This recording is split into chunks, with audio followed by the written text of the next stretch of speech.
Eh bien, bonjour à toutes et à tous. J'ai le plaisir d'accueillir aujourd'hui, 23 juillet 2021, j'ai le plaisir d'accueillir Didier Mahisto, qui est assez connu, même très connu, qui est très actif sur Internet, qui a été à la tête de Sud Radio, parce que c'est un acteur de plus en plus important dans la crise politique, sanitaire, et morale, etc., que vit la France. Il intervient et je trouve que, je suis toujours tout à fait d'accord avec ses interventions. Didier Mahisto, bonjour. Bonjour. Donc vous êtes né à Toulon, je crois, vous avez 55 ans. Est-ce que vous pouvez nous dire un petit peu qui vous êtes finalement? On ne vous connaît pas. Alors oui, je suis né à Toulon, j'ai fait des études littéraires essentiellement, Hippocagne et maîtrise de lettres modernes, et ensuite des études juridiques. J'ai été journaliste dans une première partie de ma vie. Avec une carte de journaliste. Voilà, j'étais au Figaro Magazine. De 88 à 93.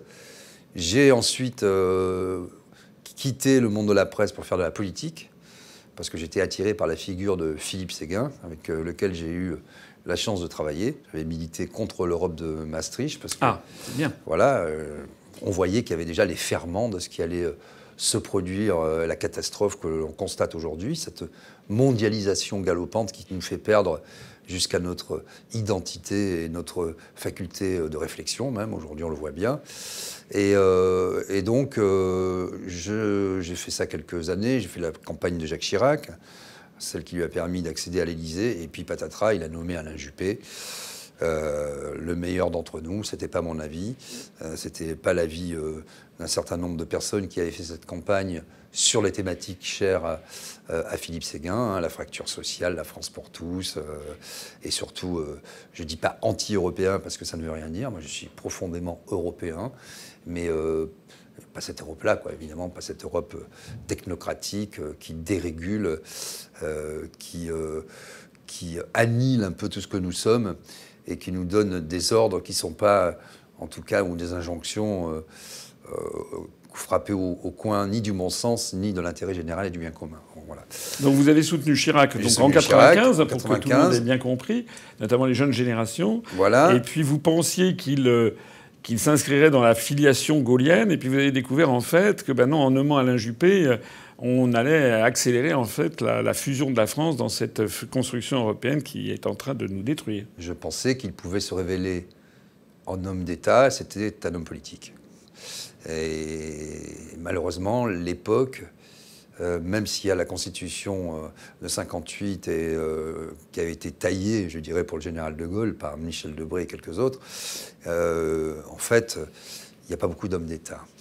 Et cette Constitution, avec le financement en plus de la vie politique aujourd'hui tel qu'on peut le pratiquer, financement des partis, favorise les hommes politiques et pas du tout les hommes d'État. Voilà. Donc j'ai quitté ce monde-là dans lequel je suis resté 4 ans à peu près, et j'ai rejoint le privé, une grande société qui s'appelle Fiducial. J'ai fait un certain nombre de choses, j'ai dirigé les relations avec les pouvoirs publics, notamment. Et puis, on a créé une filiale média que j'ai dirigée, avec en son sein Lyon Capital, qu'on avait repris et relancé, un magazine régional qui faisait pas mal d'enquêtes, d'investigations, complètement indépendant, une petite télé locale et évidemment le navire amiral qui était Sud Radio. Voilà. Et donc ensuite, j'ai fait ça 12 ans, Sud Radio 8 ans. Et puis j'ai marché dans la rue avec les Gilets jaunes notamment. J'y ai pris goût, j'allais dire. J'ai retrouvé un peu les fondamentaux du journalisme. Et puis surtout, j'ai été extrêmement choqué par le rendu, le compte-rendu, les comptes rendus médiatiques qui étaient faits de ce grand mouvement transpartisan où les gens refaisaient un peu nation dans la fraternité, la bonne humeur, des gens qui s'étaient rendus visibles. Et puis quand j'ai vu la façon tout à fait ignoble et infamante dont on traitait ces gens, je rappelle quelques perles, Renaud Dely, éditorialiste de France Info, qui parlait de vermine, Roselyne Fèvre, directrice, chef du service politique de France 24, excusez du peu, qui disait « c'est la lie de l'humanité, ce qu'il y a de pire chez l'homme ne reste qu'une force brute, l'antisémitisme, le racisme, etc. » Luc Ferry qui proposait de tirer sur les gilets jaunes à balles réelles, ou encore Yves Calvi qui voulait les parquer dans des stades. Donc j'étais quand même un petit peu sidéré par tout ce traitement, par les violences policières. Moi qui n'étais pas du tout câblé dans ce sens-là, je dirais, parce que j'ai beaucoup de membres de ma famille qui sont policiers ou gendarmes, dont un était membre fondateur du RAID. Donc j'avais une autre image de la police, une police qui sait aussi, on en parlera sans doute, comme tout secteur régalien complètement délité, hein, parce que le poisson pourrit toujours par la tête. Et donc j'étais extrêmement choqué du rendu. J'ai voulu y aller une fois pour voir, c'était à l'acte 10, j'ai pris mon iPhone à la main, et j'y suis allé ensuite tous les samedis pour rendre compte et être une contre-force, je dirais, face à tous ces médias mainstream qui faisaient un travail de propagande et qui reprenaient sans aucun esprit critique, sans mise en abîme, sans mise en perspective, les communiqués du ministère de l'Intérieur et les communiqués de Matignon, et qui participaient comme ça à ce brouhaha et à ces insultes, antisémitisme, racisme, tout ce qui n'était... Il n'y avait rien de tout ça dans le mouvement des Gilets jaunes. Il y avait peut-être, au bout d'un certain temps, des provocateurs extérieurs qui se sont introduits. Alors effectivement, c'est complotiste de dire ça, n'est-ce pas? Parce que j'avais été sur le plateau de CNews et sur d'autres plateaux de chaînes mainstream, et j'avais expliqué un peu comment ça se passait. On me disait, mais c'est conspirationniste. Voilà, c'était le mot à la mode à l'époque. Évidemment qu'il y avait des gens infiltrés. On a pu... Et d'ailleurs, les Gilets jaunes les ont exfiltrés. Hein, parce qu'on parlait beaucoup des Black Blocs. Alors, c'est une espèce de mot-valise bien commode. En tout cas, moi, j'ai toujours parlé d'hommes en noir. Parce que dans ces hommes en noir, il y a un peu de tout. En tout cas, ce que j'ai vu, ce que nous sommes très nombreux à l'avoir vu et l'avoir filmé. Parce que je l'ai filmé, documenté et publié, on a supprimé mon compte Twitter. Et il a fallu des pétitions, etc. Il a été rétabli 62 heures après. Mais ces gens passaient tout à fait les cordons de police sans aucun problème. Et le jour où Jérôme Rodriguez a été éborgné, j'étais avec lui, on a passé la journée. Et comme deux abrutis que nous étions à l'époque, on avait rendu hommage aux forces de l'ordre. Puisqu'on était encore dans l'idée, acte 11, que les policiers allaient baisser leur bouclier et participer... avec les Gilets jaunes à cette grande manifestation. Bon. Donc, et on disait, ben voilà, il y avait beaucoup de gens qui s'étaient mis en maladie, on disait peut-être qu'ils vont nous rejoindre, on rendait hommage aux forces de l'ordre. Et ce jour-là, ça s'était très très bien passé. Parce que la police était loin, dans des rues adjacentes, le cortège n'était pas tronçonné, on n'était pas nassé, on arrive à Bastille par un prompt renfort. Nous étions 20 000 en arrivant au port. Hein, et là, c'est le CID. C'est le CID, voilà. Et donc, j'allais dire les portes s'ouvrent, non pas les portes, mais les barrières. On a eu une discussion un peu tendue avec les forces de l'ordre. Et là, bataille rangée, de l'autre côté, place de la Bastille. Une quarantaine de types en noir, fracassaient tout. Donc, jet de grenades. C'était la plus grande confusion. Jérôme Rodriguez disait « Repliez-vous les jaunes, repliez-vous, il y a des Black Blocs, il faut repartir à la République ». Et là, il a été visé, atteint dans l'œil.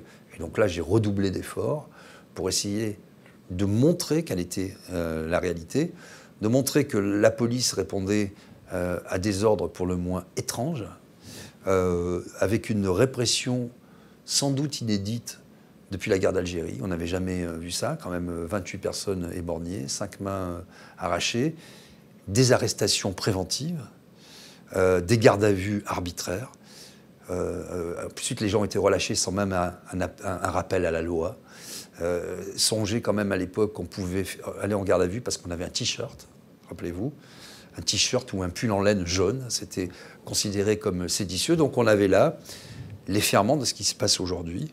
J'avais dit d'ailleurs 3 semaines ou 1 mois avant l'élection présidentielle dans une télé, on m'avait posé la question sur les différents candidats et j'avais dit, arrivant à Macron, on m'a dit Macron, j'avais dit si Macron est élu, et sans doute il le sera, nous basculerons alors dans le soft fascisme. Alors bien sûr, tous les médias m'étaient tombés dessus, etc. Maintenant, je laisse les auditeurs, les téléspectateurs libres de cette interprétation. Sommes-nous dans le fascisme, dans le soft fascisme, ou dans la démocratie la plus éclairée? Je laisse tout le monde juger. Je suis malheureusement tout à fait d'accord avec tout ce que vous dites. Les événements se précipitent. Enfin, toutes les heures, on apprend des trucs absolument ahurissants. Alors je vois d'ailleurs les gens qui soutiennent Macron disent « Ah, vous parlez de dictature, mais allez donc en Corée du Nord pour voir ce que c'est. » Et moi j'ai envie de leur répondre « Vous nous parlez de démocratie, allez donc en Suisse ou en Islande pour voir ce que c'est que la démocratie. » En France, on a maintenant quelqu'un qui prend absolument toutes les décisions, avec des députés qui sont complètement des députés godillots, comme on dit. Sauf que Macron n'est pas De Gaulle, parce que De Gaulle, quand il a eu 47% des suffrages au référendum de 69, il est parti. Alors que Macron, quand il fait des élections régionales où il a 3,5% des inscrits, c'est inouï. Non seulement il ne démissionne pas, mais il ne change ni de Premier ministre, il ne renvoie même pas les ministres qui se sont fait jeter par les électeurs dès le premier tour. Les 5 ministres notamment. On est dans une situation qui évolue d'ailleurs d'heure en heure. Comment vous voyez d'ailleurs la situation aujourd'hui, là, en ce moment, avec ce vote à l'Assemblée nationale, où on a appris des choses plus extraordinairement inquiétantes les unes que les autres? Comment vous voyez les choses évoluer, là? Bon, c'est extrêmement grave, ce qui est en train de se passer. Dans un bouquin que j'avais écrit en août 2019, j'avais tout un chapitre sur le crédit social chinois. Quel est le crédit social? C'est un permis à points. Donc si vous fumez une cigarette dans un lieu interdit, si vous n'avez pas payé votre amende, en fait, on vous retire des points. Donc vous ne pouvez plus prendre les transports en commun. Puis si vous persistez, si vous ne payez pas tout de suite, vous ne pouvez plus prendre l'avion. Vous ne pouvez plus vous loger. Vous ne pouvez plus travailler, vous ne pouvez plus créer une entreprise. Vous êtes un métèque, un sous-citoyen. Et donc, j'avais dit, cette fascination de ces jeunes hommes et jeunes femmes de la Startup Nation qui sont des espèces de clones qui trollent les gens sur les réseaux sociaux, qui manient l'insulte, qui n'ont aucune espèce de culture ni d'humanité. On le voit bien, parce que quand le secrétaire général adjoint de l'Élysée, Ismaël Emelien, rappelez-vous, pour une fois, Cohen n'avait pas oublié ce jour-là qu'il était journaliste. Il avait dit, rappelez-vous, sur France 5, il avait parlé des réseaux sociaux où les gens se comportaient avec la cellule riposte d'une façon assez incroyable. Il avait dit c'est la règle sur les réseaux sociaux. Donc, ce sont des gens complètement décomplexés, désinhibés, qui admettent qu'aujourd'hui, ça marche comme ça et pas autrement. Michel Serres parlait de troisième révolution anthropologique. Et je suis assez d'accord avec cette analyse. Regretté Michel Serres. Donc, première révolution, c'était l'écriture, ensuite l'imprimerie, et là, le digital. Alors, c'est très bien, on n'est pas anti-progrès, on n'est pas anti-technologie, mais si on bascule dans ça, il faut être capable, à tout le moins, d'avoir des contre-pouvoirs, des organes de contrôle populaires, quand même, que ce soit le peuple qui puisse avoir le dernier mot. Et là, c'est plus du tout le cas. Ce qui est en train de se passer avec le pass sanitaire, qui n'est pas un pass sanitaire, parce que là aussi, c'est une saloperie, si vous me passez l'expression, c'est un non-sens sémantique et lexical. C'est pas un pass sanitaire, c'est un pass sécuritaire, c'est un pass totalitaire. Parce qu'il faut bien séparer le bon grain de livret, et il faut bien séparer les politiques publiques de santé de la politique publique de contrôle. Les gens qui sont dans la rue aujourd'hui, pour la plupart, ne sont pas anti-vax. Certains ont des doutes. J'étais à la dernière manif samedi, beaucoup de primo-manifestants, beaucoup de familles, des gens tout à fait pacifiques, de toute tendance, de toute condition sociale. Ils ne sont pas anti-vax. Beaucoup ont des doutes. La moitié à peu près étaient vaccinés, à peu près, dans les manifestants. Et surtout, ils ne veulent pas d'une société de contrôle. Ils ne veulent pas, quand ils vont prendre un café, prendre le métro, travailler, etc., être contrôlés. Et ça va plus loin aujourd'hui. Vous avez vu, ça s'est accéléré à une vitesse fulgurante. Aujourd'hui, on peut vous priver de votre emploi si vous n'êtes pas vacciné. Vous avez des amendes qui sont incroyables, 10 000 € d'amende et 1 an d'emprisonnement. Si vous êtes dans un restaurant, c'est 15 000 € d'amende. 15 000 € d'amende et 1 an d'emprisonnement si vous n'avez pas scanné votre QR code. C'est-à-dire, dans le code pénal, exactement la même peine encourue que si vous êtes rendu coupable d'un homicide involontaire. Mais vous vous rendez compte, on est où, là? Ça, c'est le premier point.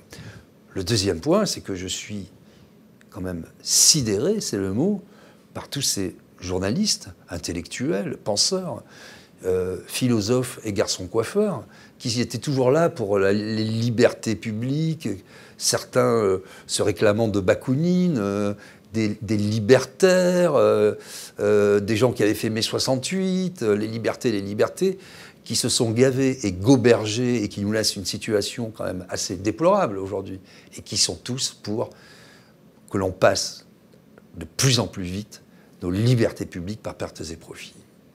Et je suis quand même, c'est ça qui m'a le plus fait mal, qui est cette absence de conscience collective de la part de nos journalistes et de nos intellectuels. Où sont les grandes voix? On n'est que quelques-uns à donner de la voix. Où sont les grandes voix? Où sont les intellectuels? Non, et on vous dit, bande d'égoïstes, tu vas tuer ton prochain.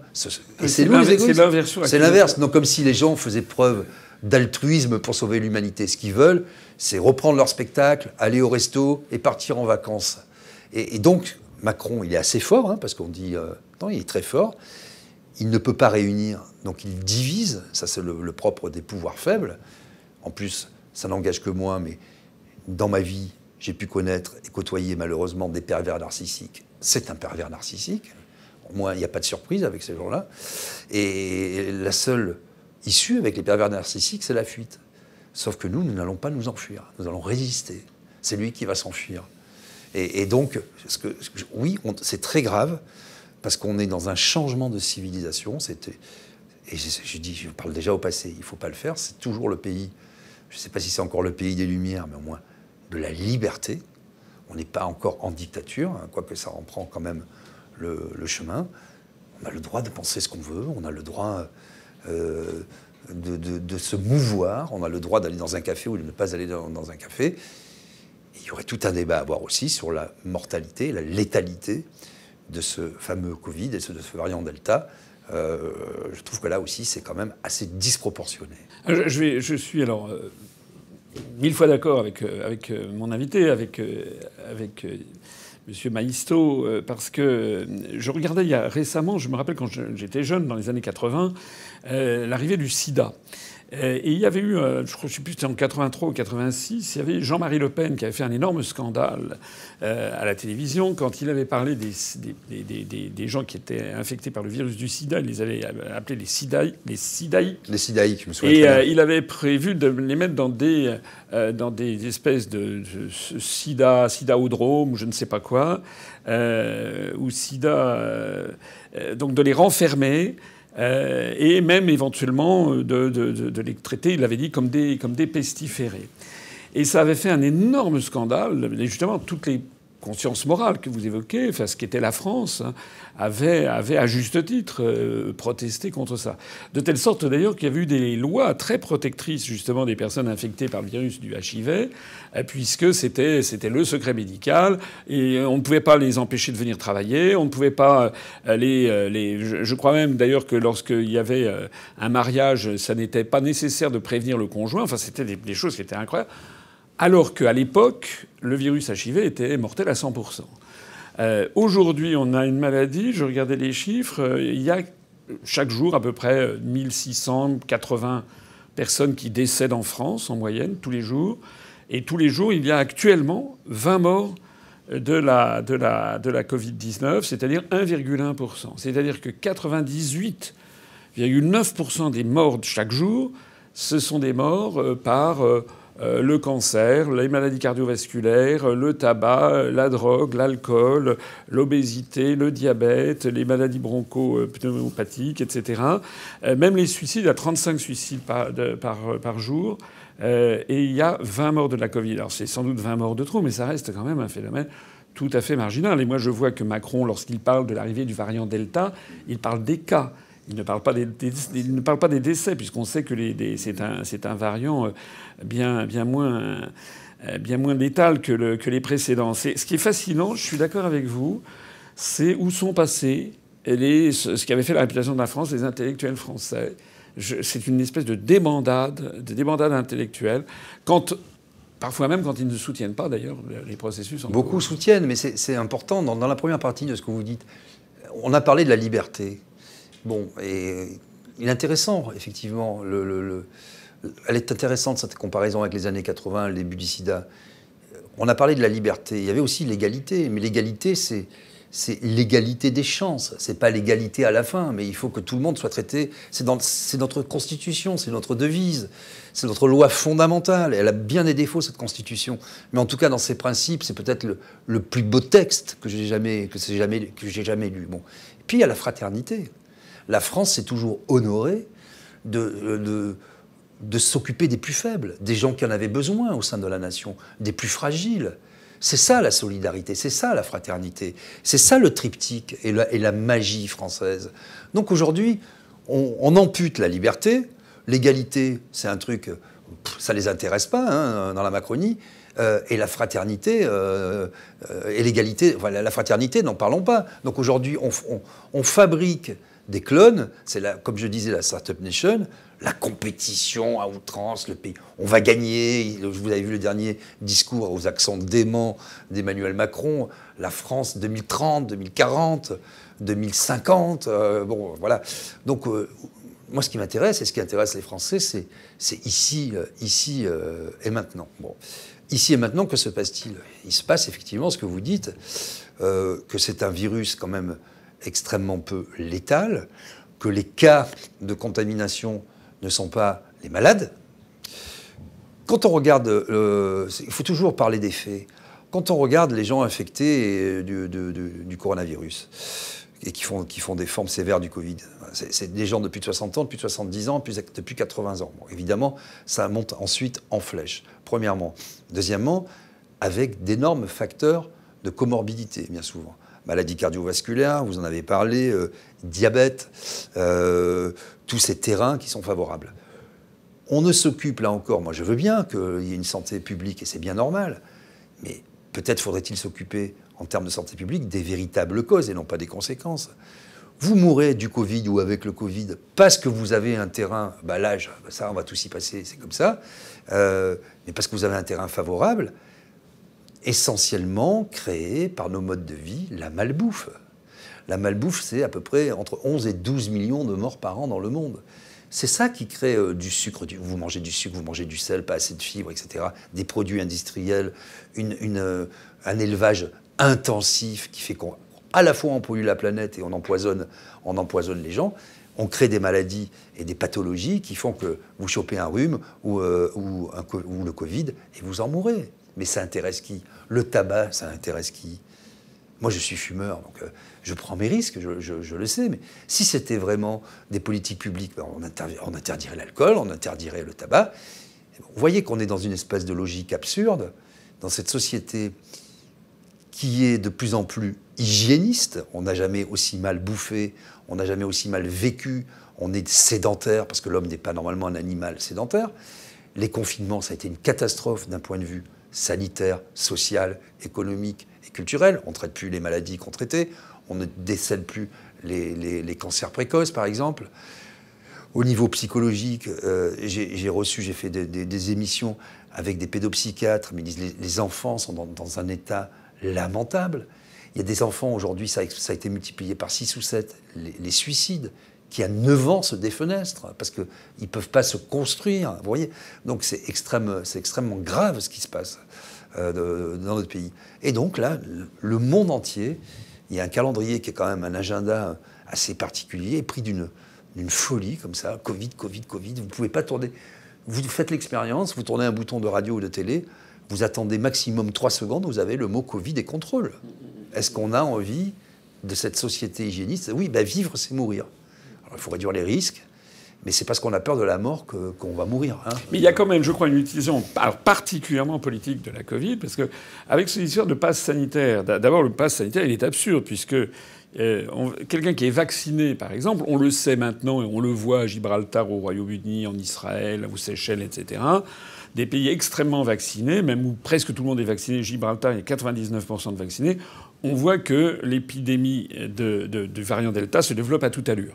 Donc on peut être vacciné et néanmoins être porteur du virus, tomber malade d'ailleurs, ça existe aussi, et mourir tout en étant vacciné, et on peut le transmettre. Alors je sais bien qu'il y a des gens qui disent oui, mais c'est quand même protecteur d'avoir ces vaccins. On ne va pas entrer dans ce débat. Mais la storytelling a changé. Voilà, et ça change tout le temps. D'ailleurs, le dernier nouvelle, ça vient d'Israël, c'était avant-hier.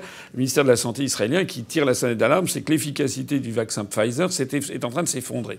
Il aurait perdu en quelques semaines 46% de son efficacité. Surtout, on ne va pas rentrer dans le débat médical, mais quand même ça, c'est très important ce que vous dites. Parce qu'on nous dit chaque fois, oui, on évite les formes les plus graves, d'accord ?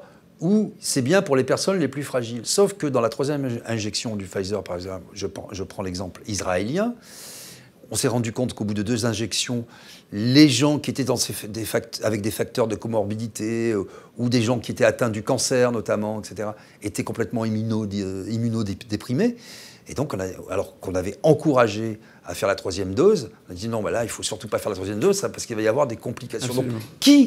Donc, quelle typologie de personnes protège ce vaccin? Puisqu'on contamine, on est toujours contagieux, on peut rechuter. Certains l'ont eu 2 fois, il y a quand même des clusters avec 2 doses. Alors peut-être, oui, peut-être les formes les moins graves, ok. Attendons, on va voir ce qui va se passer fin août, début septembre. En attendant, donc, des gens peuvent être vaccinés, donc pourront entrer dans les restaurants, les lieux de culture, et contaminer tout le monde, mais ça c'est très bien. En revanche, quelqu'un qui n'est pas vacciné, mais qui peut très bien ne pas être porteur du virus, lui ne peut pas entrer. Donc déjà, du point de vue purement sanitaire, c'est une absurdité. Du point de vue de l'efficacité matérielle, je ne sais pas comment ça va se passer, mais la France, c'est quand même la France. C'est quand même le pays du système D. Moi, je ne vois pas quand même que des soirées, je ne sais pas, à Paris, dans certains quartiers, comme le quartier Oberkampf, ou bien à Marseille, ou à Bordeaux, ou à Toulouse le soir, lorsqu'il y a énormément, notamment des villes où il y a beaucoup de jeunes qui sont là, je n'imagine pas que ça se passe très très bien, que le restaurateur aille passer avec sa demande de QR code. J'ajoute d'ailleurs que, comme vous l'avez vu, il ne pourra pas demander pièce d'identité puisqu'il faut un officier de police judiciaire. Donc ça veut dire ça va favoriser quoi? Ça va favoriser tous les trafics, évidemment. Les gens vont montrer le QR code d'un copain et puis... Ça montre aussi le coup de bluff de la Macronie. Voilà.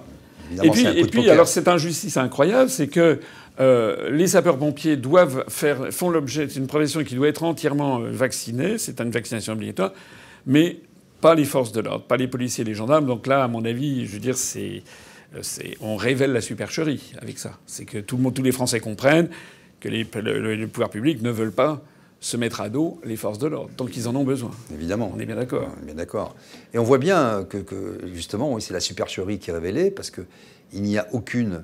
Quand vous faites un peu de rationalité, il n'y a aucune corrélation possible entre l'efficacité du pass sanitaire et les courbes ou la santé publique, etc. On voit que c'est un impératif de contrôle de la population, avec un énorme coup de bluff, un coup de poker, parce que effectivement, matériellement, on ne va pas mettre un policier fut-il restaurateur, parce que même ils n'ont pas trop envie de le faire, hein, derrière chaque Français. Et puis je trouve qu'en plus, on est dans une société du doute maintenant, du contrôle et de la délation. Hein. Ah oui, et on encourage justement la délation, on fait la chasse aux non-vaccinés. J'ai entendu un certain monsieur Tapiro, que je ne connaissais pas, aux informés de France Info il y a 2 jours. Je rentrais, je finissais tard, j'étais en voiture, un monsieur qui a passé son temps à insulter les gens, à insulter les Français en disant qu'on était des gros abrutis et que c'est pas un QR code mais un QI code, et que si on le passait, on ne l'aurait pas. Donc vous voyez, il y a tout le service public que nous finançons tous par notre redevance, mais aussi toutes les chaînes privées, j'allais dire pratiquement maintenant, toutes les chaînes privées et toute la presse écrite, Internet, etc., qui est sans arrêt dans cette culpabilisation du peuple français, je suis quand même un peu étonné de voir des fact-checkers, parce que c'est maintenant le mot à la mode, les journalistes qui s'occupaient d'environnement, de cuisine ou d'automobile, venir faire les fact-checkers et nous expliquer que le professeur émérite qui a passé toute sa vie à étudier les virus est un charlatan. C'est un charlatan, oui. C'est ce qu'on a vu du prix Nobel de Montagnier, qui était un charlatan. Moi, je veux bien que Raoult, Montagnier soient des charlatans, mais enfin, j'espère avoir des personnes un peu plus qualifiées que M. Cohen pour me le démontrer. Alors, ce qui est absolument notable aussi, c'est que c'est Macron ou les gens qui nous dirigent n'ont de cesse que de parler toujours de comparaisons internationales, de politique européenne, etc. Mais là, par exemple, sur cette histoire de passe sanitaire, on voit que les pays d'Europe ne nous suivent absolument pas et qu'il n'y a pas cette espèce d'obligation vaccinale pour tout le monde qui se profile. Ça n'existe pas. Madame Merkel a dit non, les États-Unis ont dit non, le Canada a dit non, les Pays-Bas ont dit non, etc. Le passe sanitaire avait été instauré dans le dos de Vladimir Poutine par la municipalité de Moscou. Au bout de 3 semaines, ils ont été obligés de faire machine arrière parce que c'est inapplicable. Donc il y a une espèce de fuite en avant. Moi, je suis... Encore une fois, on est toujours d'accord, je suis 1000 fois d'accord avec ce que vous dites, c'est un coup de bluff.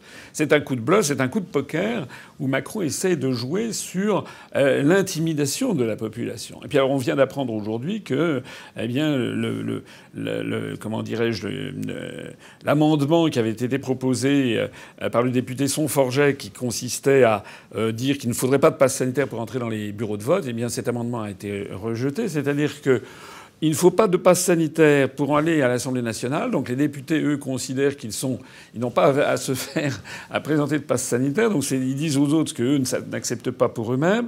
Mais en plus de ça, on voit quand même se profiler quelque chose d'absolument ahurissant. C'est-à-dire qu'au train où nous vont les choses, il se pourrait qu'à l'élection présidentielle ou aux élections législatives, si on n'est pas vacciné, eh ben on ne puisse pas les voter. Or, tout le monde sait, d'après les sondages qui ont été faits, par les opinions politiques, on sait que les gens qui votent Macron se sont fait beaucoup plus vacciner que les gens qui ne votent pas Macron. Donc on est quand même à 2 doigts de la dictature pure et simple. La non-discrimination qui est prévue par le code pénal en fonction de l'état de santé, c'est également en fonction des opinions politiques, mais on est quasiment à ce système. Je dirais que par rapport à ce que vous dites, il y a 3 phénomènes. Il y a la sectorisation à l'extrême. On regarde les populations, on fait des sondages, et puis on sectorise, on fait du marketing en fait. Donc il n'y a aucun état d'âme, le code pénal, la Constitution française, enfin de quoi parlez-vous? Voilà, moi j'ai mon étude, j'ai mon cabinet McKinsey, j'ai Victor Fabius notamment qui fait des recommandations.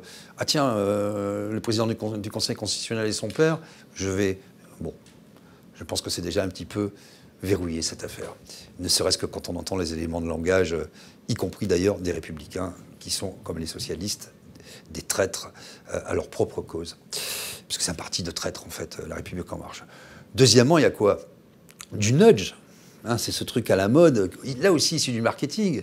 Parce qu'on croit souvent que ce sont des gens qui ont une haute pensée, qui sont dans un complot mondial et qui sont machiavéliques. Non, ce sont des gens qui font des études de marché, des gens assez limités finalement, qui sectorisent et qui regardent comment ça fonctionne et qui s'entourent un peu de spin doctor, on va dire, qui remettent au goût du jour, c'est pas nouveau, mais le nudge, c'est-à-dire c'est une espèce de dictature douce, comme je disais, de soft. Moi, j'avais utilisé le nom de soft-fascisme. Ah, c'est bien, il faut que ça vienne de vous, n'est-ce pas? Donc, on vous emberlificote, y compris dans les sondages. Parce que vous avez de plus en plus d'éléments de langage maintenant. Quand vous avez 25% de gens qui sont pour le pass sanitaire, à la fin, ça fait 81%. Et puis, au milieu, on vous met des adverbes, des tournures de phrases, etc. Ça s'appelle de la manipulation. Et puis, le troisième point qui vient couronner le tout, c'est que c'est un pouvoir faible. C'est-à-dire ce sont des gens qui n'ont pas de charisme, et le premier d'entre eux, Emmanuel Macron, quand vous regardez, je ne vais pas faire de la psychologie à 2 euros, mais enfin, quand vous avez quelqu'un qui va devant l'armée dire « Je suis votre chef », un vrai chef ne parle pas comme ça. Un vrai chef ne donne pas d'ordre. Un vrai chef est suivi. Il est une espèce de, sans mauvais jeu de mots, de centre, de moteur. Il est le moteur de tous les gens qui l'entourent. Il symbolise quelque chose. Donc quand vous êtes sans arrêt à rappeler que vous êtes le chef, quand vous posez des mesures extrêmement coercitives et que vous faites des coups de bluff, c'est que vous êtes faible.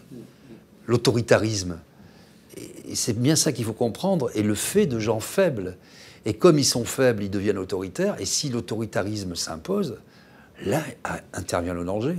Parce qu'ils n'ont pas assez d'humanité en eux pour trouver le point d'équilibre qui va leur faire dire « Ah, mais je vais en arrière ». Je prends un seul exemple. Vous avez vu ce qui s'est passé aussi cette nuit.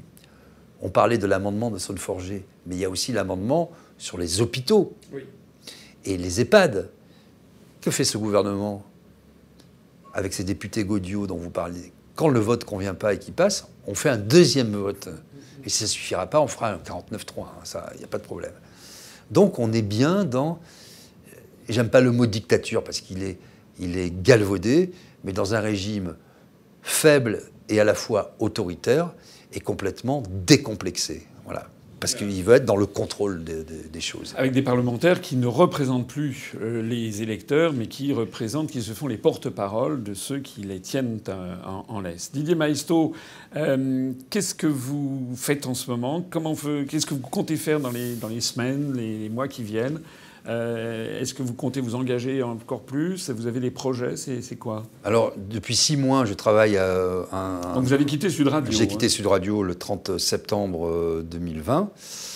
J'ai fait un peu de télé et quelques émissions, notamment à RT. Et puis j'ai mené quelques projets pour des tiers. Et depuis 6 mois, je travaille au lancement d'une télévision sur Internet, donc avec une équipe, etc., une télévision généraliste. Tout est pratiquement, on est dans les derniers réglages de lumière, de son, de générique, et qui sera lancée probablement entre le 15 et le 30 septembre, donc avec une ligne évidemment éditoriale très ouverte, du débat. Il y aura aussi des gens de La République En Marche, parce que moi, je ne suis pas pour le fait d'exclure, je ne suis pas pour la criminalisation de la parole. Je suis pour qu'en face, on leur mette des gens capables de les contrer, et pas des journalistes, là encore, godillots, ou qui servent la soupe. Donc, il y aura des journalistes qui savent faire leur métier, et je me suis entouré, et je suis heureux que les gens dont j'espérais qu'ils me rejoignent m'ont rejoint. Donc voilà, et aussi du débat et du pluralisme. Parce que ça, je pense qu'on est en train de crever d'une absence de pluralisme, parce que les médias, je pense qu'on s'est trompé dans nos combats. On pensait que ce qu'il fallait combattre, c'était les hommes politiques. Oui, parce que ce sont des politiciens, c'est devenu un métier, le métier de ceux qui n'en ont pas, comme je dis souvent. Mais le vrai problème, c'est les médias. Parce que si vous avez des hommes politiques qui prennent des mesures un peu bizarres ou qui disent des choses insensées, si vous avez des journalistes qui ont une conscience simplement capable de le relever ou de poser les bonnes questions, d'être un peu accrocheurs à la politique, ça s'arrête. Donc c'est parce qu'ils sont devenus les rouages essentiels de mécaniques complètement inutiles, les médias, que ça perdure et qu'on tombe comme ça de Karim en Scylla, et que la France, petit à petit, se liquéfie, se pourrit de l'intérieur, et vous ne pouvez plus dire... Et dès qu'on vous dit dès que vous avez une pensée, je ne dis même pas différente, je n'ai même pas cette prétention critique, qui est le propre de la France quand même, hein, de Descartes à Diderot, en passant par Rousseau, Voltaire, qui vous voulez, on vous dit complotiste, non? Si ça ne suffit pas, on vous dit antisémite. Et c'est quoi la prochaine étape? Pédophiles, on subit tous ce genre de saloperies. Absolument. Moi, je me rappelle, là aussi, dans les années 80, il y avait des grandes émissions de télévision. Quand j'étais jeune, puis ado, puis étudiant, je pense à l'heure de vérité, où il y avait quand même un responsable politique qui pouvait parler pendant 1 heure, 1 heure et demie avec François-Henri de Virieu, et puis il allait au fond des choses. Alors que maintenant, les émissions politiques, c'est souvent, il faut faire simplement comment dirais-je, le buzz, il faut avoir une punchline, le truc comme ça, et puis un hashtag. Voilà, un hashtag, et puis c'est tout. Prenez-moi la comédie humaine et faites-moi une brève. Voilà, il n'y a plus de débat de fond. Alors en plus de ça, nous, pour ce qui nous concerne, genre, je vous souhaite bonne chance. Moi, ici, à UPR TV, j'ai essayé d'avoir un petit peu votre ligne. Alors, c'est vrai que nous sommes un parti politique, mais j'ai essayé de l'ouvrir à beaucoup de personnalités. Il y en a qui ont accepté de venir, comme Julien Aubert, par exemple, comme Jean-Frédéric Poisson, comme Gilles Casanova, qui était auparavant au Parti socialiste, comme Henri Guénaud, etc. Donc, des responsables politiques de différents horizons. Mais quand j'ai invité des personnalités du Front National, de la France Insoumise, de En Marche, du Parti Socialiste, on n'a même pas de réponse. Alors j'espère que vous aurez plus de réponses, mais je vois, moi, qu'ils sont parfois très très contents de rester dans un entre-soi entre En Marche et puis l'opposition qui est mise en avant. Moi, je sais que sur la quasi-totalité des grands médias suivis par le CSA, depuis l'élection présidentielle, moi je me rappelle, il y avait, comment il s'appelle, Jean-Michel Apathy, qui m'avait reçu pour la présidentielle et qui avait dit à l'un de mes collaborateurs, de toute façon, je ne recevrai plus M. Asselineau, sauf s'il était candidat de nouveau en 2022. C'est-à-dire qu'il a annoncé la couleur. Pendant 5 ans, il ne me recevrait plus, alors qu'il n'est payé par l'argent des contribuables. Et de fait, il a tenu parole. Donc je ne suis plus invité nulle part. Et quand on saisit le CSA, on me dit non, tout ça est tout à fait normal. Enfin, le CSA, lui aussi, c'est un contre-pouvoir qui a disjoncté. C'est la raison pour laquelle moi j'appelle effectivement le maximum. Nous avons maintenant 206 000 abonnés. Il y a d'ailleurs une forte corrélation, je note, entre les personnes, les Français qui se mobilisent, qui descendent dans la rue, ceux qui adhèrent chez nous ou qui se manifestent, et ceux qui ne regardent plus la télé. Le nombre d'adhérents, de sympathisants que nous avons qui disent « Ah, moi, je ne regarde plus la télé, je vais sur Internet », c'est impressionnant.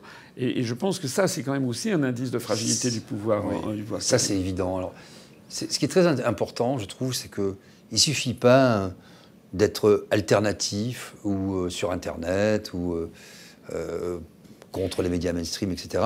Ce n'est pas un gage, en tout cas, d'efficacité, d'intelligence ou de qualité. Mais au moins, sur Internet, on peut faire son marché. Il y a différentes tendances. On peut croiser. Il y a plein de sites. Il y a des jeunes, des moins jeunes. Il y a toutes les tendances politiques. C'est de moins en moins vrai parce que là aussi, il y a une censure avec les GAFA qui est galopante. Hein. Je ne vais pas développer, c'est parce que tout le monde la connaît. Et sans doute les gens qui sont adhérents chez vous, eux-mêmes en sont les victimes. Et il suffit de mettre le mot vaccin, vous avez le rappel. Et dis donc, il faut que tu te branches sur Covid-19 parce que... Attention, ouais, notre compte Twitter a été brièvement fermé. Nos abonnés ne l'ont peut-être pas remarqué. Mais il a été brièvement fermé quelques minutes hier, pendant plus près d'une demi-heure, au motif, compte Twitter, que j'avais relayé un article du journal, du British Journal of Medicine, c'est-à-dire un journal médical, enfin, tout à fait sérieux, et qui évoquait le fait que, eh bien, on pouvait avoir de l'ADN, de l'ARN messager qui pouvait, dans certaines circonstances, l'ARN pouvait modifier certaines cellules en ADN. C'est quelque chose qui est d'ailleurs assez connu et qui émanait. C'est un article absolument scientifique que j'avais relayé comme ça, en disant qu'on a le droit de se poser quand même des questions. Eh bien, ils nous ont ressorti. J'avais sorti ça peut-être il y a 3 semaines. Mais voyez, ça c'est incroyable. Bon, moi, je suis pas du tout scientifique, mais effectivement, il y a un certain nombre de généticiens, de virologues qui connaissent bien ce sujet et qui expliquent tout à fait cette théorie de la rétro, je ne sais plus comment ça s'appelle, la retranscription, etc. Oui, la transcriptase inverse. La transcriptase inverse, bon, voilà. Et donc, dès que vous abordez... Juste, parce que moi je ne suis pas compétent sur le sujet. Oui. Je dis voilà, écoutez, voilà, il y a une sommité internationale qui a voué sa vie à faire ça et qui pose cette question. Il semble intéressant d'apporter ça comme élément du débat. Mais là, vous êtes tout de suite, on vous bloque votre compte, on vous traite de tous les noms, on dit que vous faites de la science, du scientisme complètement déviant, que vous êtes un complotiste. Non mais... Et c'est extrêmement grave parce que les algorithmes sont tellement puissants et bien réglés que dès que vous avez des occurrences de mots, etc., boum, vous êtes bloqué. Est-ce qu'on a envie d'une société dirigée par, je sais que c'est un peu à la mode, les intelligences artificielles? Oh là là, les progrès de l'intelligence artificielle. Mais moi, je préfère l'intelligence humaine, naturelle, avec ses imperfections, sa chaleur, ses errances, ses erreurs. Moi, j'aime l'homme. J'aime vivre, non pas avec des clones et des monsieur Alexandre qui se cloneraient comme ça, ou des monsieur Macron. J'ai envie des gens qui aient des défauts, des petits, des gros, des maigres, des noirs, des jaunes. Voilà, c'est la richesse du monde. C'est la richesse du monde. Et ça, c'est le plus important. On n'est pas des machines. Et qu'est-ce qui se passe derrière aussi? Il y a ce délire fou de l'immortalité. Parce que quand vous êtes dans une société hygiéniste, vous allez très vite basculer vers une société finalement eugéniste, parce qu'on va améliorer les choses. Et puis vous allez dans une société transhumaine, puisque l'homme, on peut le remplacer, on va vous remplacer un bras, un cœur, bientôt un cerveau, et l'immortalité. Et ça, vous regardez aussi la personnalité de tous ces gens qui prennent cela. En fait, en général, ce sont des gens très intelligents, assez cultivés, qui ont réussi, qui sont des exilés fiscaux, hein, souvent, et qui viennent nous donner des leçons, parce que finalement, le terrain français est ridicule. Le terrain belge, c'est un peu une annexion. Là. Ça commence les luxembourgeois, ça commence... Ah, et Suisse, c'est pas mal. Singapour, c'est magnifique. Alors la planète, c'est bien. Mais la planète, c'est petit. Donc après, on s'envoie en l'air, on s'envole. Tout ça, ce sont vous voyez, c'est ce désir d'immortalité, parce qu'on cherche souvent des explications rationnelles. Il ne faut pas chercher toujours des explications rationnelles. Il y a en fait un monde qu'on nous impose, parce que nous sommes vus comme des inutiles. Hein. C'est Alexandre reprenant Hariri, hein, dans ses différents ouvrages, les inutiles et les surhommes. Mais c'est très nietzschéen comme concept. Donc aujourd'hui, vous allez avoir, et le pass sanitaire, c'est ça, c'est un instrument de reconnaissance, pas seulement faciale, mais identitaire au sens profond du terme, entre des gens bien sous tout rapport, capables de vivre entre eux et de faire société, et les métèques. Moi, les métèques et la cour des miracles, moi, j'ai envie d'aider ces gens-là. J'ai envie d'aider les métèques parce que moi aussi, je suis issu d'un milieu qui n'était pas favorisé. Je ne vais pas faire le pleureur ou quoi que ce soit, mais c'est aussi ça, être français. Et j'ai du mal à supporter qu'on est tous fils de paysans, d'ouvriers, on remonte à 1 ou 2 ou 3 générations. Qu'est-ce que ça veut dire? C'est le hasard, vous voyez, souvent. Donc, on est en train de perdre ça. Et je pense qu'il y a des gouvernements qu'on n'aimait pas pour les uns ou pour les autres. Gouvernement Sarkozy, Jospin, Hollande. Mais là, on est dans autre chose. Ce n'est pas une différence de degré, c'est une différence de nature. Et en fait, je pense que M. Macron, je parlais d'un parti de traîtres, en faisant ce grand maelstrom, plus de droite, plus de gauche, etc., il a décomplexé, notamment les socialistes, qui sont les plus acharnés, hein, ils ont le cœur à gauche, mais tout le reste est dans leur propre intérêt.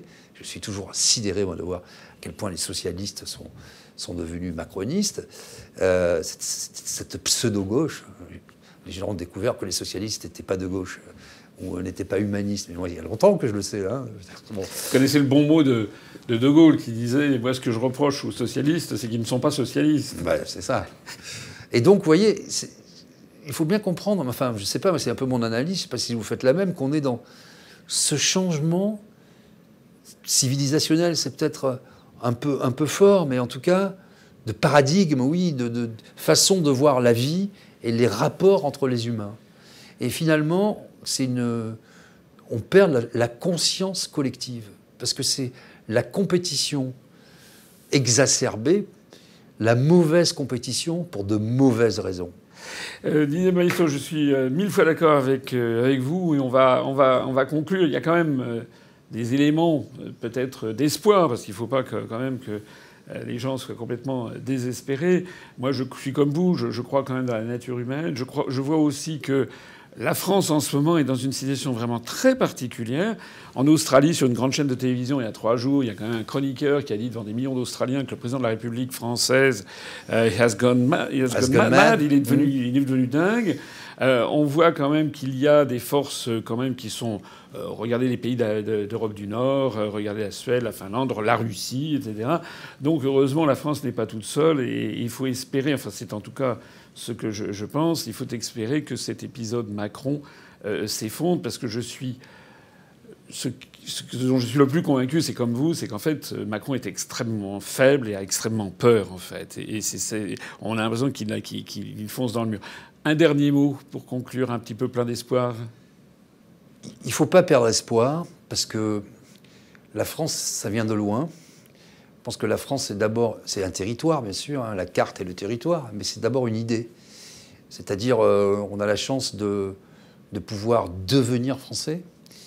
Et j'aime pas quand on dit être français, ça se mérite, etc. Parce que là encore, c'est des Bien sûr, je suis pour le mérite, mais c'est pas un passeport, un gage de supériorité. Non, être français, ça se partage, ça se vit dans tous nos tripes et dans tous nos pores, par tous nos pores. Et donc, ça vient de loin, ça ne va pas disparaître comme ça. Monsieur Macron est un petit aléa de la petite histoire sans sa grande âge, comme disait Pérec, c'est la petite historiette, disons, voilà. Il nous empoisonne la vie, mais il faut que tous les citoyens sachent que ça va repartir. Ça va repartir, il faut être un peu patient sur du moyen terme, du long terme. Il y a des gens qui se mobilisent, qui pensent la société de demain.